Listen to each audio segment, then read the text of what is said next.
As promised, a midweek IJ Subito.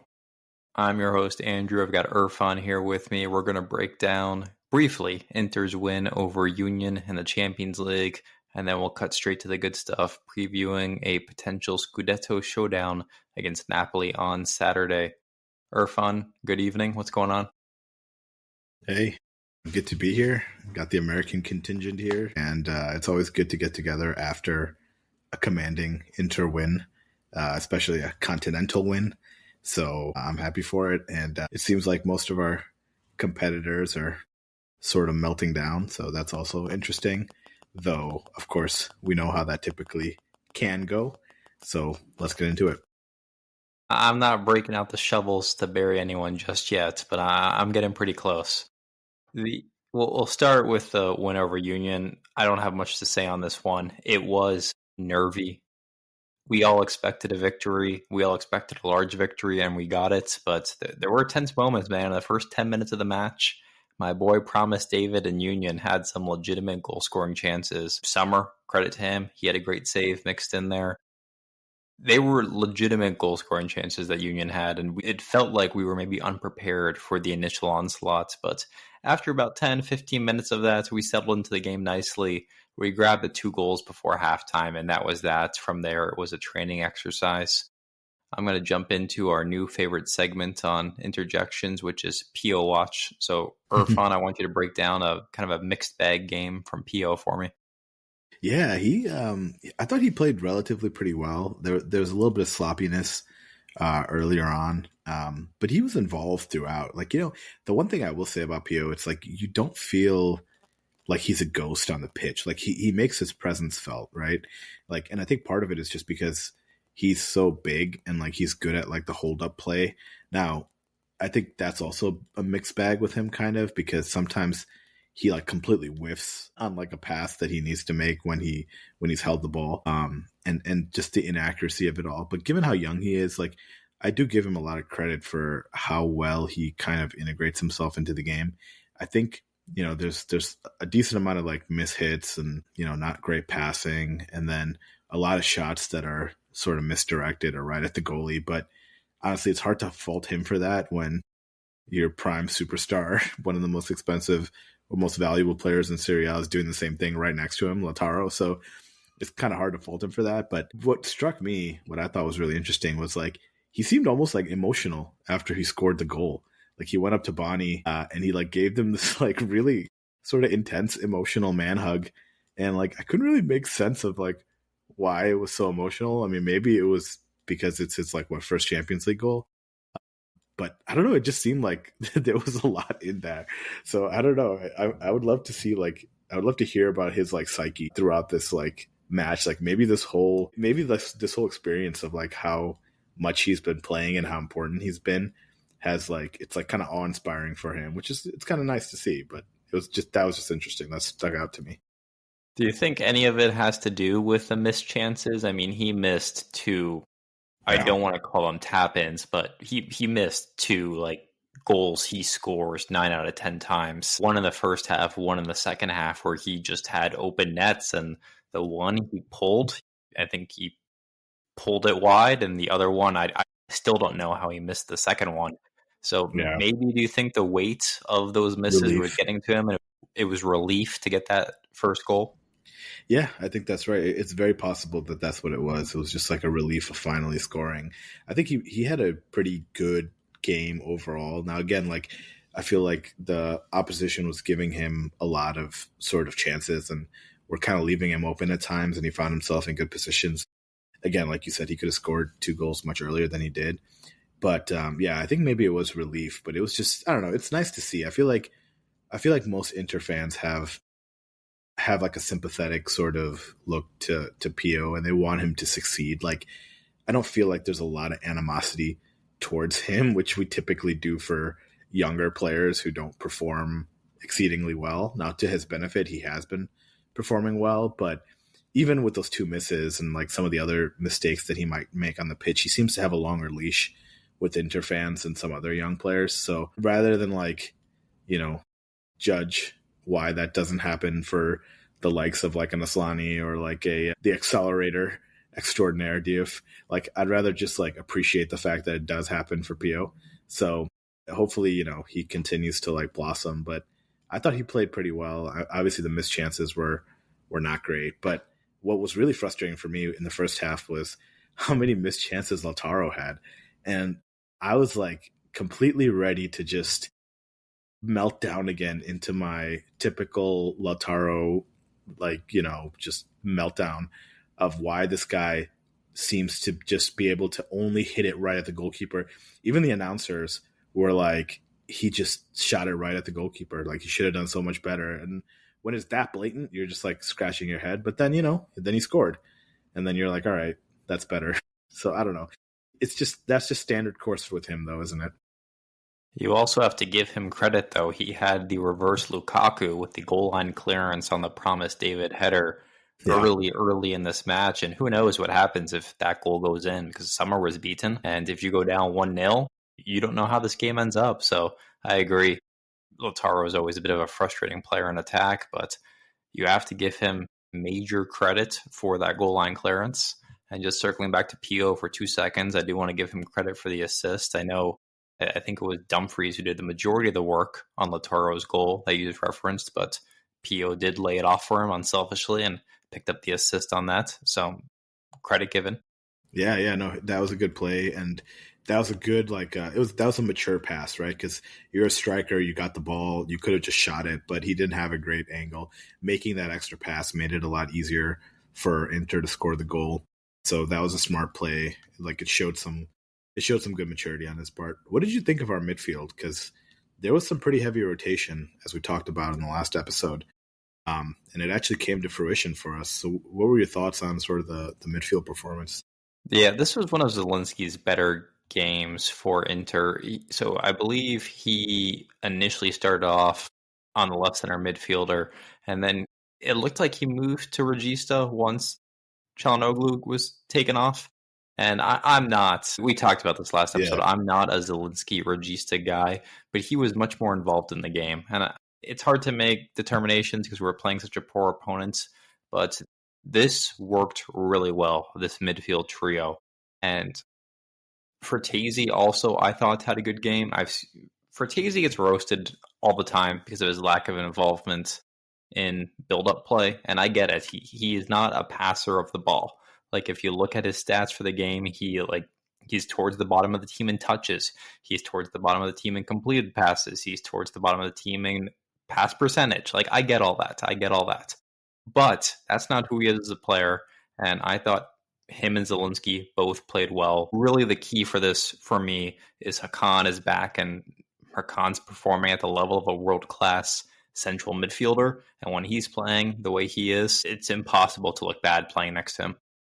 Yeah, I agree with that assessment. I thought Fertasi played pretty well too. And it's funny because I do feel like at some point us Inter fans just need to accept Fertasi for like who he is, right? And you do need different types of players. You need players for certain situations. You need players for certain matches, and that's okay. So, if Fertasi can come in and put in certain shifts in certain situations and come up with like the occasional clutch late goal, which he has throughout his Inter career, like, you got to give him credit for that. Then, that's okay. Like, you need players like that too. I just don't think that we're going to see him be a even rotation level starting midfielder for us because of his limitations. But that doesn't mean that, like, like in baseball, when you have like a utility player, like, that doesn't mean that he can't be like some sort of a utility player for us that can come in and make an impact. And he did last year too, in fairness. Like, that,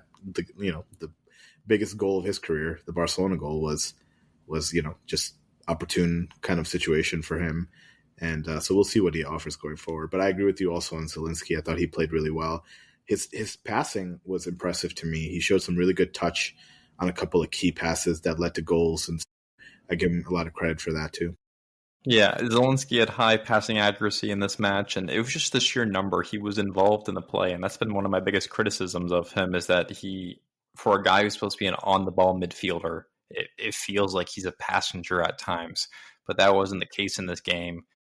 One last thing on Fertasi is, like I said, he gets a lot of slack, and if you look at the stats, like he had significantly less passes than the rest of our midfield.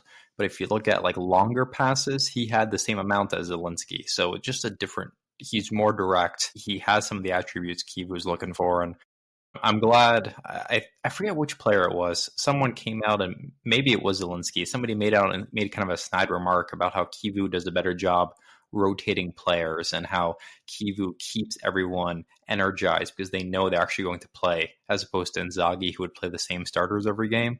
And this was the perfect opportunity to do that. Yeah, I agree. I agree with you on that, and I think it was Zelensky who said that. And honestly, I agree with Zelensky too. Look, it's still too early to say anything much about Kivu. We're definitely finding a better gear now. There seems to be like a little bit more solidity in all aspects of the game, to be honest. So the jury's still out on him. I think there's still you need a much longer time horizon before you can really judge Kivu. But there are certain things that he does that I do think, are very like sharp, like very astute. Like, for example, like one thing is like he hasn't really changed the tactical setup too much from Inzaghi. I think he realizes that, the system and everything kind of works. The players are used to it. There's a certain muscle memory that's involved. So he hasn't changed it. He hasn't like revolutionized anything.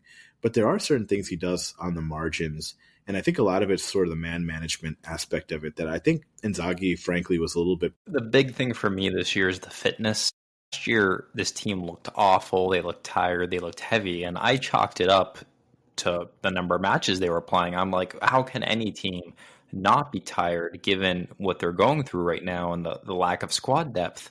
But now I'm seeing really we have the same number of players as last year, maybe an extra body in the midfield and one less player in attack. But this team looks so much fresher, and I have to chalk that up to Kivu. He must have changed something because this team looks significantly fitter than it did in the late years of Inzaghi. I was reading a James Horncastle article in The Athletic, and he mentioned Kivu is a huge NFL fan, and that after Inter matches, Kivu doesn't go home and watch other Serie A matches. He goes home and watches Red Zone. So one That's of us, awesome. Irfan. That's great. That's awesome to see. And yeah, man, props, respect to Kivu for doing that. I agree with you on the fitness thing, man. Like, you can tell that, DeMarco just looks like he's in much better shape. And I like the fact that, Kivu doesn't just automatically pull Bastoni late in the game or make the same sort of predictable substitutions that Inzaghi was like kind of unimaginatively making down the stretch. So it's cool to see a little bit of novelty, right? Like, I feel like, again, I'm not taking anything away from Inzaghi. Like, he had a great amount of success for Inter. He did a lot of great things for us, but it definitely got extremely predictable and very unimaginative at times. The way he worked the team, not the way the team performed on the pitch, but just the way he worked the team, the setup, the rotations, the substitutions. So it's good to see a little bit of novelty from Kivu, and as long as it continues to work, I think Inter fans will be pretty happy with it. Completely agree. Maybe DeMarco has quit smoking, and that's why his fitness looks better. I'm still holding out hope Jay quit smoking. So, Jay, if you're listening, please do us a solid. Yes. All right.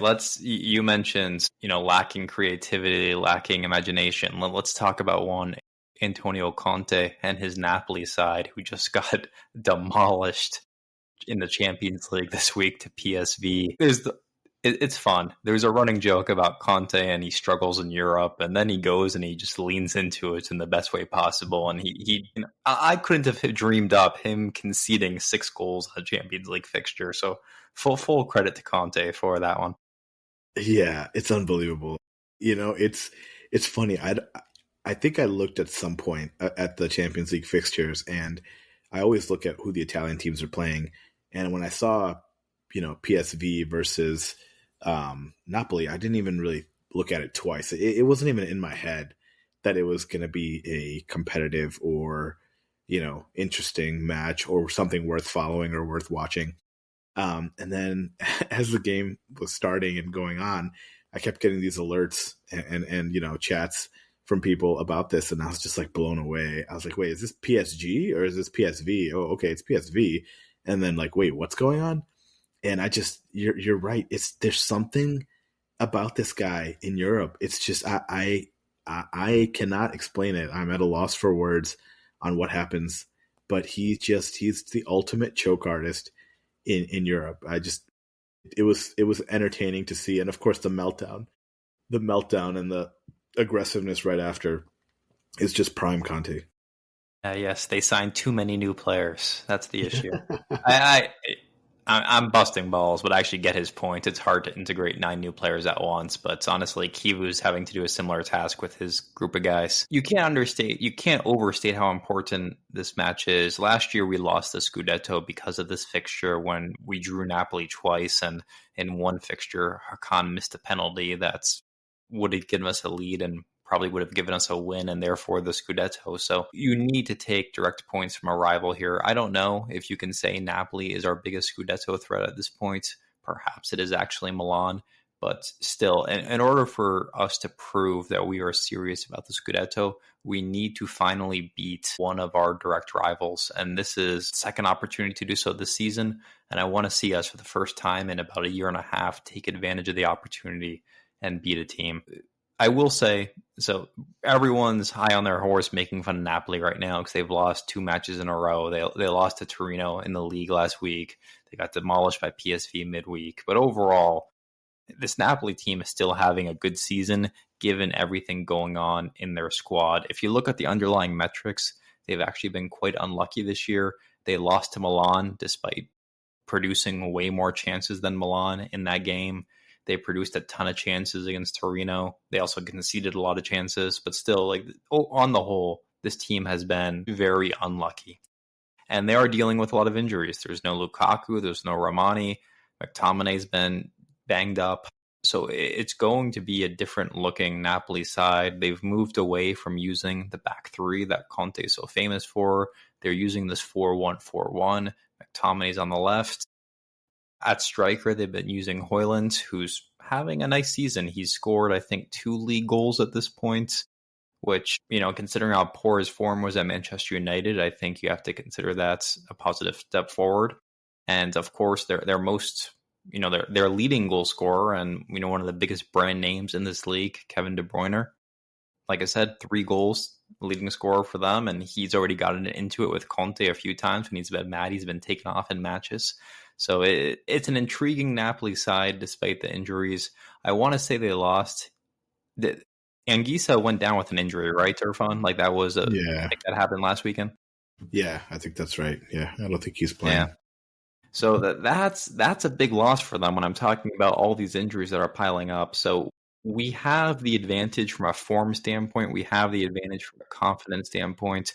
I'm just looking at probable formations, and it looks like he's actually going to play this week. But still, we're the healthier side. We're the more informed side.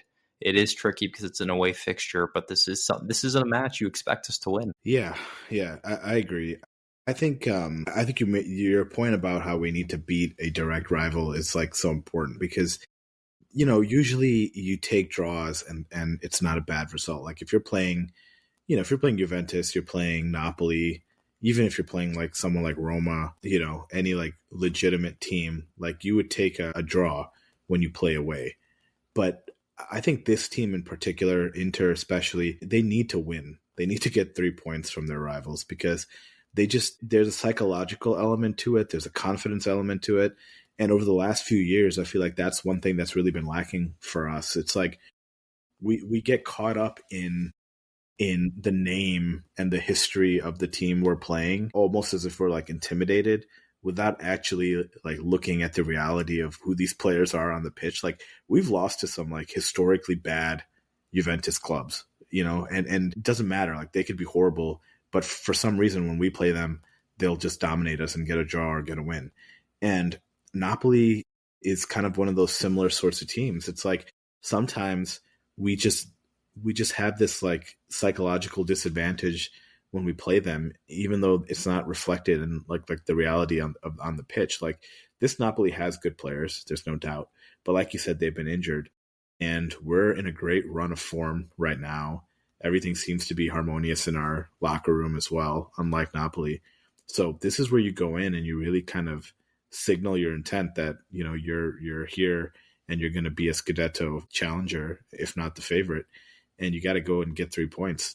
I mean, they're going to be motivated after like an embarrassing loss like they just had. So in some ways, you're going to see them really charged up, but you got to anticipate that then, right? Like if you're Kivu, you know they're going to come out with something to prove. They're going to have a chip on their shoulder and they're going to come out strong probably. So you got to figure out the right tactics to be able to like neutralize that, whether it's, you know, to hit them on the counter or to like soak up pressure and be prepared. But you got to figure something out and anticipate that that's going to happen. So I'm hoping that we do that. And the last thing I'll say is like, I know they lost 6-2 against PSV, and everyone was rightfully making fun of them and making fun of Conte and like focusing on how they gave up 6 goals. But you know what I was focusing on? The only thing I was focusing on was the 2 goals that they scored and who scored them. And it was McTominay. And now he's back, and I know he's still a little banged up, but he's going to play. That guy single-handedly got them like 10 points last year that they just did not deserve. And if he's going to be playing and if he's going to be doing the same sorts of stuff that he did last year, like he's always a threat, right? And especially like a clutch threat. So would anyone be surprised if the result of this Saturday match was like 1-0 with like 1 goal from McTominay? I mean, I wouldn't. It's, you know, that's the sort of stuff that like concerns me. It's these players that we have that perform at a high level that are just clutch, and they seem to always kind of burn us. Like Fabian Ruiz used to be one of those guys that they had that used to do that to us, and now it's McTominay. And so I was hyper focused on the fact that he scored 2 goals against PSV while the whole team was melting down. And I'm hoping that's not a sign of things to come, but let's see. The reason I'll say I'm not expecting a 1-0 Napoli win McTominay goal is because Napoli's defense has been so poor this year. Like this has not been a good defensive side. And I know when we're talking about Conte, you're expecting something like some solidarity in a low block, but that's not who this team is. This is going to be a really fascinating contrast of styles for me, and it's going to go one of 2 ways. It's going to turn into an exciting high goal scoring game, or it's going to turn it into a dull like boxing fight. But basically what you have Inter, who we score a lot of our goals on set pieces, on crosses, and we love switching play. You know how we play. You cycle through the floats from one flank to the other. That's not news to anyone who's watched this team. But Napoli is really the complete opposite of that, where they score most of their goals on through balls directly through the defense. So they're going to be testing our slower backline, and it's just going to be a different way of challenging us. I don't know if it's fair to compare it to Juve, because Juve is a lot quicker and Napoli is a lot stronger in attack. But I'm really curious to see how this shakes out on paper, and I'm expecting a higher scoring game. I think this is going to be a game where both teams score.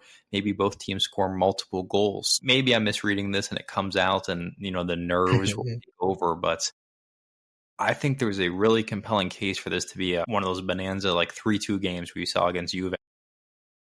Yeah, I mean, I don't think anyone would be surprised, because you're right. Like their defense, even if you put the 6-2 scoreline aside, like their defense all year has not been good. Like they've been very shaky. They've been very fortunate, and like honestly, they've been giving up a lot of chances. Even if, you know, some of the teams that aren't as good haven't been putting those chances away, they've still been conceding a lot of those chances. So, you know, we have a great attack. I mean, I think we have the best attack in Serie A. So I expect us to be charged up and ready to go. And, you know, looks like we were able to get some key rotation into with our midweek game. So I expect us to come out and be really good. I really do wish we had Thuram for this match, because I feel like he's just such a good player to put the opponent's back line in like just total chaos. And not having him, I think, is a bit of a setback for us. But honestly, like that's just the way it goes, right? I mean, they have injuries, we have injuries, and our backup players just have to perform. And the one thing I'll say is that I think, you know, Pio offers a similar sort of, you know, reckoning for the defense. Like I think he can make the defense pretty uncomfortable in a different sort of way, not necessarily with speed and like positioning and strength, but like mainly just his hold up play and his like kind of vision when his back is to the goal.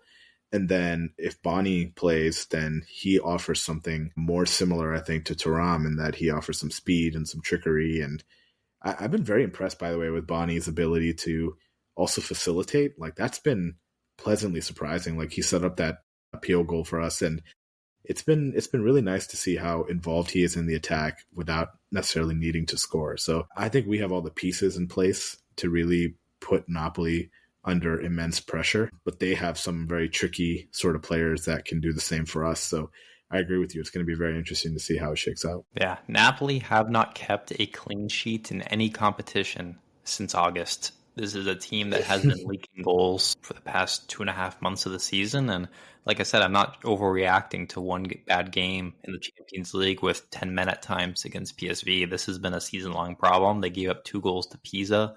They've let Bologna and Torino score goals against them. This is not your stereotypical Conte team. So I'm going to go ahead and predict one Inter win. I'm expecting goals.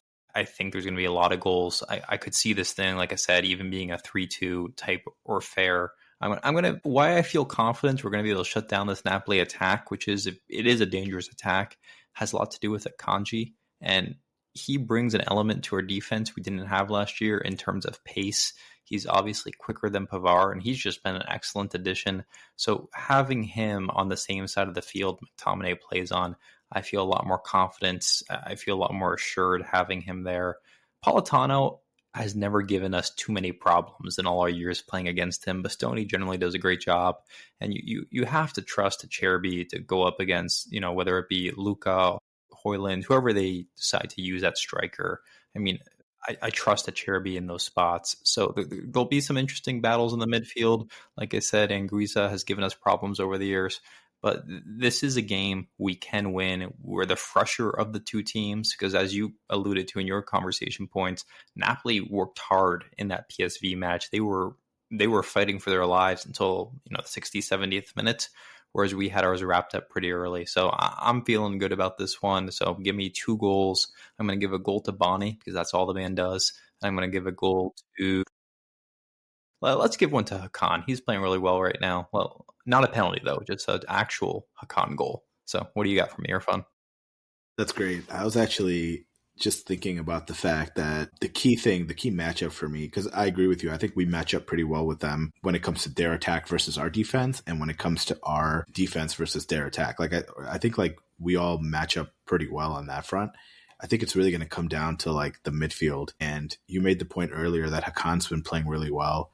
He's kind of woken up after a few bad games to start the year. Like the Juventus match was one, and then now recently since then he's been playing really well as well. So he scored 2 goals against Juve, right? And I think he's become sort of a player that I think likes these bigger moments and bigger matches in Serie A at least.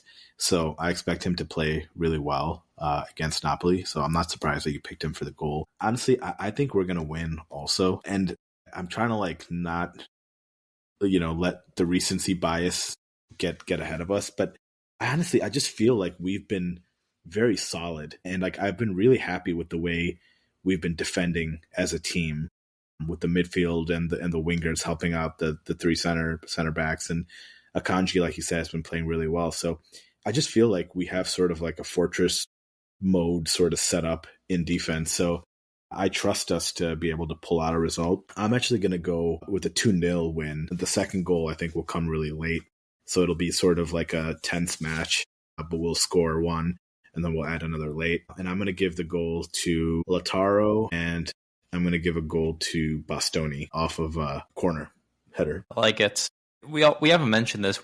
Once again, we kind of hinted at, and our defense is playing really well. Just to put it in numbers, we gave up 4 against Juve. Everyone knows that. Well, since then, we've only given up 2 goals, and what are we at? 7, 8 matches since that point. So we've really buckled down. We've been defending really well, and I have a lot of confidence in this team right now. Like this team is passing the eye test for me. They look really good, and all these matches we've played since the Juve match have been pretty comprehensive wins. They've been wins where you didn't give the opponent much at all, and you were dominant throughout the match. So I'm feeling good right now. I will be so disappointed if we drop points to this Napoli side. This just feels like the ultimate arrival opportunity for you to say, this league is ours, come and take it from us. And if we don't get the job done, I'm going to be doom spiraling back into the same conversations we were saying last year about how this group of players can't win the games that matter. So we need to win this one for my own personal psychology. I hear you. It's funny. I just saw something. It was the last 3 matches that we've played against Napoli have all been the same scoreline, which is 1-1. And so a 2-1 seems very likely. I'm hoping it's not 0-0. I'm hoping it's not 1-1. I'll take the 2-0 like I predicted. But yeah, it's funny. Like, and I kind of remember this, right? Where either Napoli or us or both are on a really good kind of run of form, and then we play each other, and it just becomes like a really sort of, like you were saying, like the boxing sort of match, right? Like it's just like, Are you going to say cagey? yeah, I was trying to avoid saying cagey, but you're right. It's like this cagey sort of boxing match where they're just kind of throwing like, slow punches at each other and seeing if anything, if they see an opportunity, then maybe they'll take like a bigger jab. But like it kind of ends up functioning that way. It's almost like this like mutually assured, like just, sort of, let's see how things go between the two sides. And I'm hoping that that's not the case here. I hope we're like aggressive and we feel like we need to go in for the kill, because this is the sort of situation where, like you said, we need to have a killer instinct. Like 3 points here is huge, and so we need to win it. I agree with you. I think it'd be disappointing even to get a draw here. And again, I know it's away, and I know it's Napoli. They've lost 2 matches. They're going to be motivated, but I feel like we have enough to pull out a win, and we should expect to win. All right, we will conclude with Irfan's hot betting tips. Irfan, I want you to preview 2 struggling teams for me. On one hand, you have a Juve side who has not won a match since they played us. They had 3 league draws and a loss, combined with their loss in the Champions League to Real Madrid today, and a draw to Villarreal in the Champions League. So what is that, 7 matches without a win? And then we've got Lazio, who are off to a horrible start to the league campaign. They're all the way down in 12th place with 2 wins, 2 draws, and 3 losses. So they play on Monday night, and I want you to break it down for me. Sunday night. I want you to break it down for me. What's going to happen? I think this match has like a vintage 0-0 written all over it. I don't have faith in either team. I feel like Juventus have, like you said, really been struggling to like score goals. Like Como shut them out, Real Madrid shut them out, Milan shut them out. They scored 2 against Villarreal, but they drew against Atalanta, they drew against Verona with just 1 goal each. Like this is a team that's clearly struggling to score. And Lazio, I have like absolutely zero faith in Lazio to be able to like do much of anything. They have at least scored more goals this season than Juventus have. They have 10, Juventus has 9. But both of these teams are like kind of eerily similar in both form and in style right now. And so I expect just like a draw here, and both teams will continue their misery. Yeah, this Juve attack has been disappointing. Jonathan David scored a goal in his first match, and obviously I'm following him closely because we were linked to him, and it was hey, we could have had this guy. Well, he scored a goal in his first game, hasn't scored since. Vlahovic had his redemption tour where he came out and he scored, I think, 2 goals in his first 2 games. Guess what? Hasn't scored since. Yildiz, okay, here's a guy who always scores goals. Well, only when he plays Inter. 1 goal in the league this year. So it is a Juve attack that is struggling. And as I predicted in our preseason predictions, Tudor might not survive this season. So I'm keeping my eyes peeled on that one. I think Juve more than, because you're right. Like you look at the pieces that they have in attack, and the individual talent is obviously there. To me, it starts with their midfield, man. I have zero faith in their midfield. There's not a single midfielder on that team that I would want to get, or that I think is like, even slightly more than above average at best. So it's going to be hard for them to do much of anything other than Yildiz. I just don't see a lot of creativity there either. So yeah, it's, but hey, like whenever that's the case with Juve, like we just have to sit back and kind of enjoy it, because it doesn't happen too often. Don't worry, we'll find a way to lose to them in the return leg. We'll make it possible. All right, we'll wrap up there. Thank you for listening. We'll be back. The whole crew will be here on Sunday when we recap what's hopefully a win against Napoli. Until then, Irfan, do the honors. Forza Inter. That's right. Catch you all then.